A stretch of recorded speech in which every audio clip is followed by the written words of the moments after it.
The scene before them shocked the two of them. They had never seen such a terrifying monster. To quickly rescue Kane, Ash decided to use the clamp to pry open the monster's tentacles. But as soon as he clamped down on the tentacles, the monster tightened its grip on Kane's neck. They had to abandon this method and decided to first check Kane's internal condition. As the machine continued to scan, the screen showed an internal image. The monster's tentacles had already penetrated deep into Kane's body and were continuously supplying him with oxygen, paralyzing him while keeping him alive. Seeing this, the captain decided to cut off the monster immediately, but Ash tried to stop him without success. So the captain took matters into his own hands, first building a gauze barrier, then directly performed the cutting. Unexpectedly, a burst of acid hit the ground, and the floor was instantly corroded into a large hole. Seeing this, the captain immediately rushed out of the infirmary and came to the second deck of the ship, only to find that the floor here had also been corroded and was seeping down to the third deck. He quickly ran to the third deck. Fortunately, the acid had been consumed by the time he got there. Otherwise, if the spaceship had been pierced, it would have been truly dangerous. Now he dared not move the monster anymore. "We can only isolate Kane in the infirmary for now," said Ash, who had been planning their escape. "We'll figure out a way to leave later." As Ripley approached, he quickly closed his computer. Ripley questioned him about opening the door without authorization,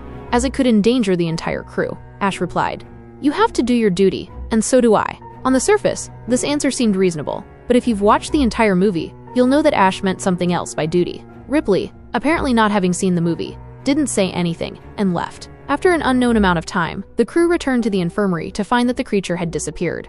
They searched everywhere, and Ash, armed with a stick, poked around blindly. When he poked the creature, it fell onto Ripley, startling her. Fortunately, her teammates arrived on time. Ash discovered that the creature was dead. Ripley suggested that they dispose of the creature immediately, but Ash insisted that they had never seen such a creature before and should take it back to Earth for examination. Ripley tried to argue further, but Ash ordered the captain to take him away. And the captain, unusually, obeyed Ash's command. Ripley questioned the captain about why he listened to Ash. The captain replied that he was just a pilot, and that all scientific matters were handled by Ash. He said that it was company policy, and he couldn't do anything about it. Afterwards, the landing craft took off and returned to the Nostromo. Just then, to everyone's surprise, Kane woke up. Overjoyed, they prepared a hearty meal for him. However, as they were eating, Kane began to convulse violently. 4 or 5 of his teammates couldn't hold him down, and the next second, something burst from his stomach. As everyone scrambled to react, Parker grabbed a chopstick, ready to finish off the creature,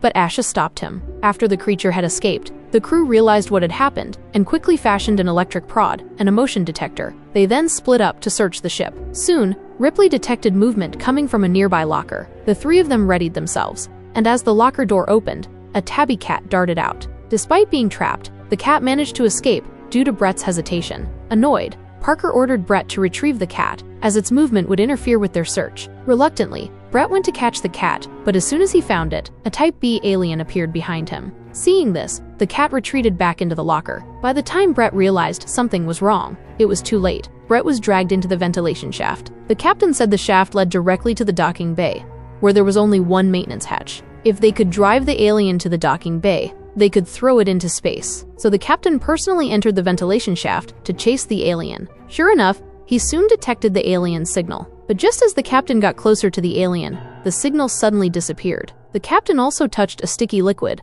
which indicated he was very close to the alien. When the signal reappeared, the alien was charging towards the captain's position. And so, the captain met his end, leaving only 4 crew members alive. Ripley asked Ash, the scientist, if he had any suggestions. Ash said no, so Ripley had to go to the computer room herself to check. But what she found was shocking. The computer indicated that this matter involved Special Directive 937, and only Ash could access this directive. Ripley quickly entered a higher-level emergency code and discovered the truth. It turned out that mining was just a cover. The real mission was to investigate extraterrestrial life. Moreover, the company required the safe return of the specimen, and if necessary, the crew could be sacrificed. In other words, the crew could die, but the specimen could not. That was why Ash had been trying to stop the crew from killing the alien. Ripley, having learned the truth, wanted to tell the others, but Ash blocked her path. When Ripley tried to force her way through, Ash threw her aside. Then, he rolled up a magazine and stuffed it into Ripley's mouth. Fortunately, her teammates arrived in time and smashed Ash's neck with a pipe.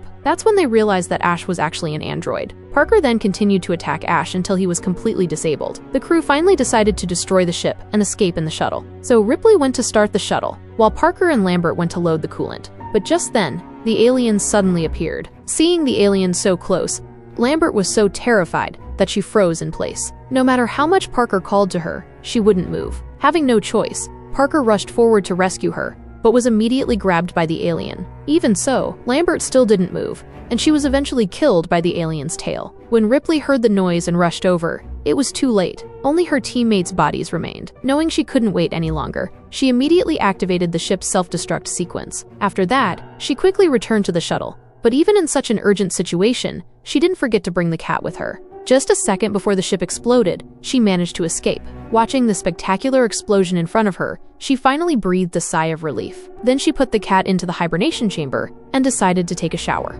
But as soon as he reached the docking bay, she saw a claw and quickly hid. Unexpectedly, the alien had made its way here and was asleep. If it had been an ordinary person, they would have panicked, but Ripley didn't. She carefully put on a nearby spacesuit, sat down at the console, and fastened her seatbelt. Just as the alien lunged at her, she pressed a button, and the powerful air pressure difference instantly sucked the alien out. But the alien's claw caught the door. Seeing this, Ripley quickly fired a chain to restrain the alien, and it was finally pulled away. However, the door closed too early, trapping the gun inside, and the alien was pulled back in. Just as the alien was about to climb back into the ship through the airlock, Ripley quickly activated the maximum power, finally shaking off the alien. In the end, Ripley sent a mission report to Earth and then laid down in hibernation, beginning her journey towards Earth. However, she didn't know that this journey would last 57 years, and her feud with the alien had only just begun. The story ends here. Even though it was made 45 years ago, this science fiction film is still so impressive. Although there was only one alien in the movie, it felt like it was everywhere.